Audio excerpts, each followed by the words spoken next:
Have you ever stopped to think how far obsession can really take you? When your dream isn't just a goal anymore, it becomes your reason to live. When the climb to the top turns into a fall, far more painful than you ever imagined. Beck Weathers knew the risks. He knew he was walking a razor-thin line between chasing greatness and losing everything he cared about. But not even he could have predicted this. That one day, he'd be declared dead. And just hours later, people would watch him walk out from under the snow, alive, frozen, but unbroken. This isn't just another Everest story. This is the story of a man who lost his hands, but found his family, of someone who froze to death and somehow came back to life. Before his name became a symbol of impossible survival, Beck Weathers was just an ordinary guy from Texas, a suburban pathologist from Dallas, suits, microscopes, quiet evenings, a father, a husband, a man slowly drowning in his own depression. He felt invisible, like he was living someone else's life. Breathing, but not really alive. It didn't happen overnight. It built up year after year, chipping away at his marriage, his relationship with his kids, and his sense of self. He wasn't chasing attention. He was searching for an escape. And one day, he found it. In the mountains. The first time was almost accidental. A family trip to Colorado, a simple hike. But the moment he climbed high enough, something shifted. His mind cleared, his heart pounded, the weight disappeared. There was only him, the stone beneath his boots, and the sky above. That was it. He was hooked. The mountains became his refuge. But soon, they became an addiction. Mountaineering wasn't just a hobby, it became the only thing that felt real. The higher he climbed, the less he hurt. The more dangerous the route, the more alive he felt. Back home on flat ground, everything felt fake. His family saw it, felt it. His wife, Peach, barely recognized her husband. His kids saw a stranger. Beck was always chasing the next summit, willing to spend whatever it took, if it meant feeling alive again, even if it wasn't at home. Then came the breaking point, their 20th wedding anniversary. While Peach hoped for a celebration, Beck packed his gear and left for Nepal. He was going to Everest. For Peach, that was the final straw. But for Beck, this was his moment. What he didn't know was that instead of escaping his demons, he was about to come face to face with death itself. By the spring of 1996, Beck was preparing for Everest like it was the mission of a lifetime. He joined a commercial expedition led by none other than Rob Hall, one of the most respected high-altitude guides in the world, a legend with dozens of successful summits under his belt. But here's the cruel irony. Just months before the climb, Beck decided to get laser eye surgery. No more glasses, perfect for the brutal conditions on Everest, right? No one told him that at extreme altitudes, with low oxygen and pressure, his vision could fail catastrophically. And that's exactly what happened. At over 26,000 feet, where the air is razor thin and every step feels like lifting lead, Beck's vision started to collapse. Fast. He was going blind. He couldn't see the trail. He couldn't see the ropes. He couldn't see the cliffs. And on Everest, that means one thing: death. At 7:30 a.m., just below the summit, Rob Hall made a call. Beck had to stop. He told him to stay put. Either wait for his eyesight to return, or wait for Rob to come back down. "If you still can't see in half an hour," Rob said, "stay here. I'll come back for you." Beck agreed, and he waited. 1 hour, then 2, then 3. The wind howled louder. The cold sharpened. Radio silence. No one returned. There was no team behind him. Only the storm ahead. What Beck didn't know was that the rest of the group had walked straight into a whiteout. 6 climbers reached the summit. 4 never came back. Among the dead was Rob Hall and Yasuko Namba, the Japanese climber Beck had shared his last clear moments with before the nightmare began. Now blind, freezing, and alone at 28,000 feet, Beck had no idea the world had already written his obituary. When the sun disappeared behind the horizon, the mountain changed. Whatever still remained of that morning's expedition was swallowed by hurricane-force winds and an endless whiteout. The storm had begun. Temperatures plummeted to -40. Visibility dropped to 0, and Beck stayed exactly where he'd promised. He couldn't see a thing. He didn't know who was alive, or if anyone was. He couldn't move. Not with his vision gone. Not in that chaos. So he sat, frozen in place, as his body shut down. His strength faded, his mind slowed, his limbs went numb, and somewhere in that swirling darkness a single thought echoed, "Am I still alive?" Hours passed, and then, at sunrise, the blizzard eased just enough. A team of climbers stumbled upon 2 bodies, half buried in snow, motionless. One of them was Beck. His face was frozen solid, locked in a mask of ice. Eyes shut, skin like marble. They didn't check for a pulse, they didn't hear a breath, and in conditions like that, even trained rescuers have limits. Getting a living person off Everest is nearly impossible. If someone looks gone, no movement, no sound, you leave them. That's the brutal rule of the mountain. A message was sent down to base camp. Beck Weathers is dead. Back in Texas, his wife got the call. It was over, the end of the story. Only, it wasn't. It was a mistake.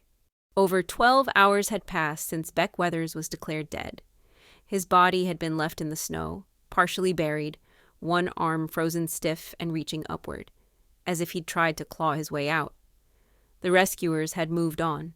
His teammates had begun to mourn, and back in Texas, his wife got the final word.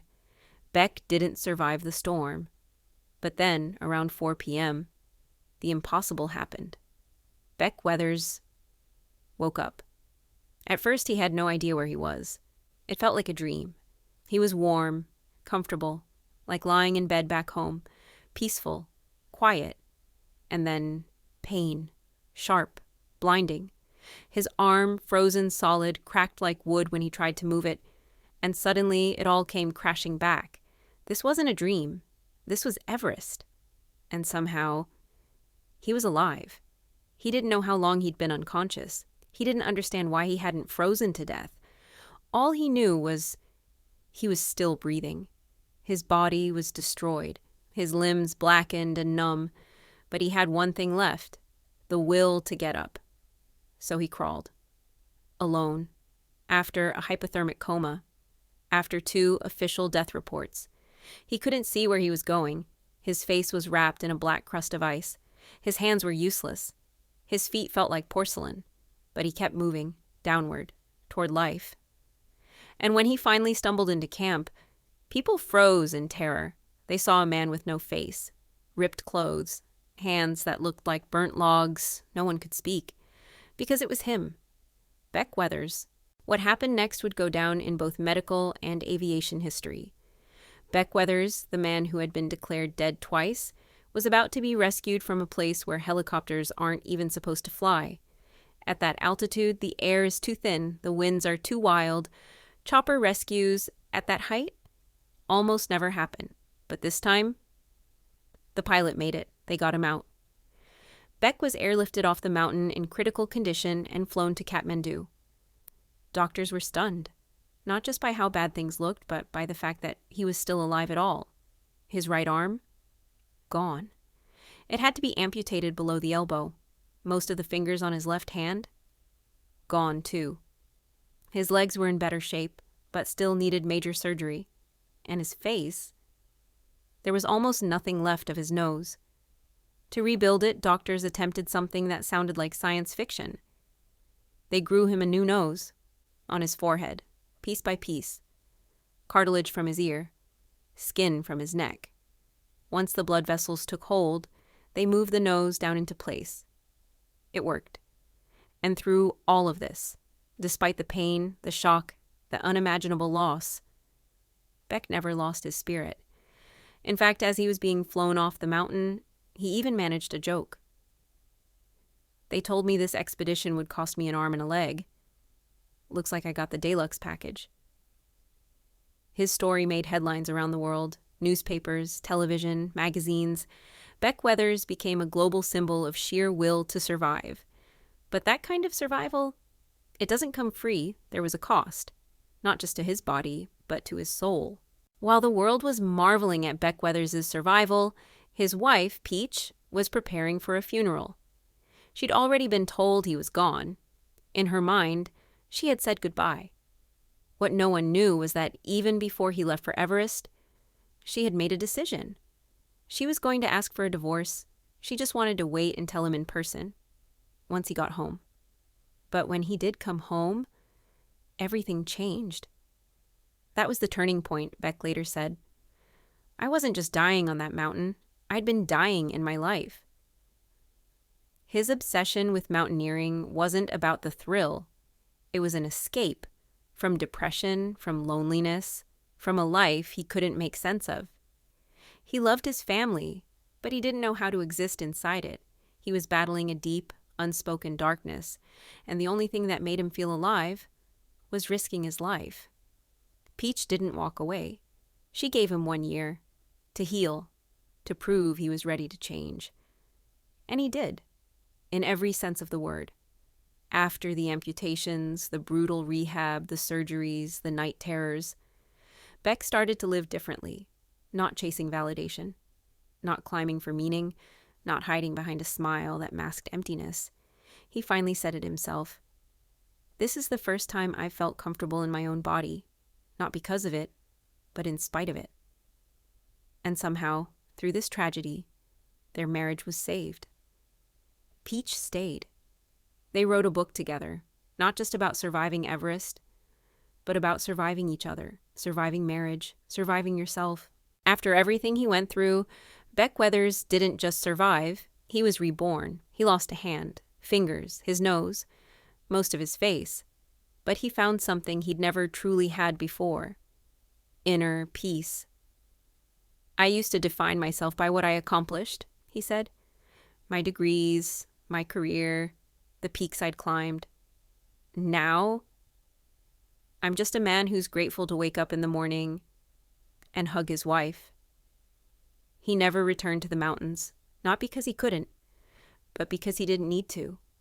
The craving for danger, the hunger for more, it vanished with the emptiness that used to haunt him. He finally understood. No summit will ever give you meaning if you don't know how to be happy right where you are. Today, Beck shares his story, not for fame, not for money, not to shock or impress.